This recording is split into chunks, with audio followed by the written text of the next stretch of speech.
अध्याय 3 मनोविज्ञान का महत्व।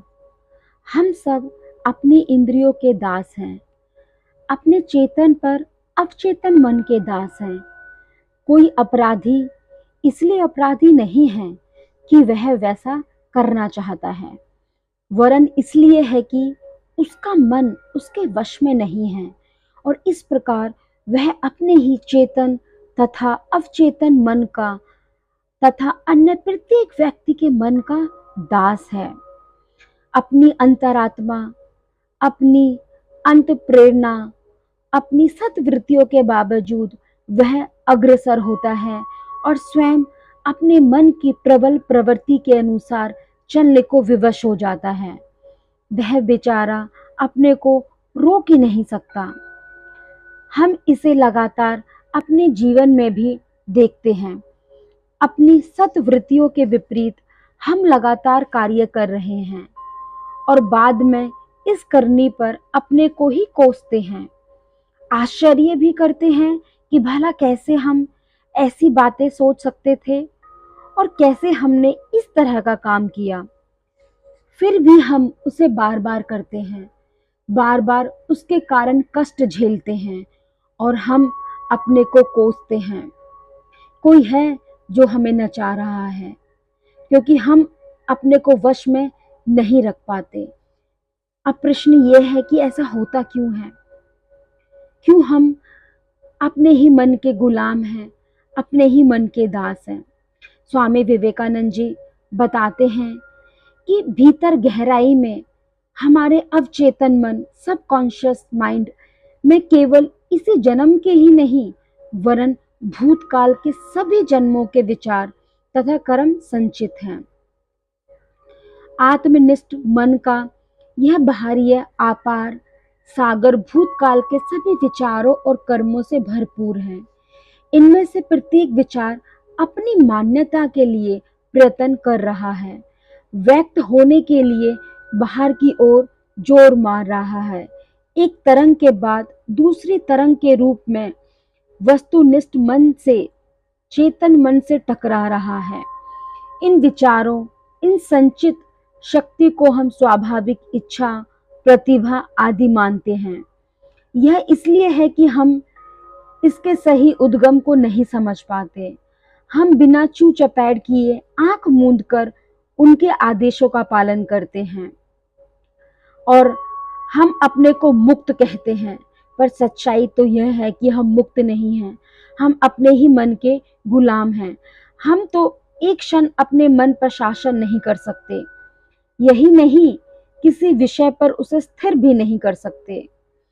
अन्य सबसे हटकर किसी एक बिंदु पर उसे केंद्रित नहीं कर सकते। फिर भी हम अपने को मुक्त कहते हैं।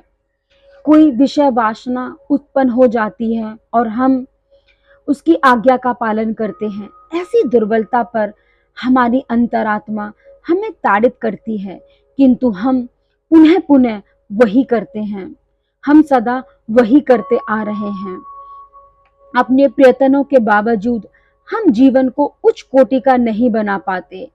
पूर्व संस्कारों और पूर्व जन्मों के प्रेत हमें नीचे गिराए रखते हैं। समस्त संसारिक दुखों का कारण है इंद्रियों की दासता। अब प्रश्न ये उठता है कि हम कैसे अपने मन के स्वामी बन सकते हैं, अपनी इंद्रियों को कैसे अपने वश में करके उनको नियंत्रण में ला सकते हैं और कैसे अपने जीवन को उच्च कोटि का बना सकते हैं। स्वामी विवेकानंद जी कहते हैं कि मनोविज्ञान विज्ञानों का विज्ञान है। यह मनोविज्ञान ही है जो हमें चक्कर काटने वाले निरंकुश मन को संयत करना, उसे इच्छा के नियंत्रण में रखना और इस प्रकार उसके अत्याचारी आदेशों से अपने को मुक्त करना सिखाता है। अतवत मनोविज्ञान सभी विज्ञानों का विज्ञान है और उसके बिना अन्य सब विज्ञान व्यर्थ हैं। दोस्तों, स्वामी विवेकानंद जी आगे कहते हैं कि अपने मन की गहराइयों में जब मनुष्य उतरता है, जब वो अंतर्मुख हो जाता है और वो अपने से संयुक्त हो पाता है, मन के इधर उधर चक्कर काटने का निरीक्षण और तथ्यों का पर्यवेक्षण किया जा सकता है। दोस्तों, आप जितना आराम से बैठ के अपने अंतर मन के अंदर ध्यान लगाओगे, आप धीरे धीरे अभ्यास करते हुए अपने मन को, अपनी इंद्रियों को संयत में ला सकते हो, कंट्रोल में ला सकते हो। तुम्हें मन को वश में करने का अभ्यास अवश्य करना होगा। इसके अलावा कोई दूसरा और हमारे पास ऑप्शन नहीं है। जो लोग मन की गहराई में काफी भीतर तक घुसते हैं, उन्होंने जो निष्कर्ष उपलब्ध कराए हैं वो सब एक जैसे ही हैं। दोस्तों, मन को वश में करने के लिए तुमको अवचेतन सबकॉन्शियस मन की गहराई में अवश्य जाना होगा। वहां जो विभिन्न संस्कार, विचार आदि संचित हैं, उन्हें क्रमबद्ध करना पड़ेगा तथा उन पर नियंत्रण रखना पड़ेगा। यह प्रथम सोपान है, मतलब यही पहला स्टेप है। अवचेतन मन पर नियंत्रण से चेतन मन पर तुम्हारा नियंत्रण स्थापित हो जाएगा। आप किसी भी जगह जहाँ शांति है वहां अपना आसन लगा सकते हैं, और जिस भी आसन में आप सबसे ज्यादा कंफर्टेबल हैं, आरामदायक है, उस आसन में बैठ जाइए, आंख बंद कर लीजिए और धीरे धीरे अपनी आती जाती सांसों पर ध्यान दीजिए। शुरुआत 5 मिनट से कर सकते हैं, 10 मिनट से कर सकते हैं। धीरे धीरे ये अभ्यास बढ़ाइए। जितना ज़्यादा आप अंदर भीतर उतरोगे, उतना ही आपको फायदा होगा। बहुत बहुत शुक्रिया दोस्तों, मेरी वीडियो को देखने के लिए। कल फिर मिलते हैं नए अध्याय के साथ। बहुत बहुत शुक्रिया।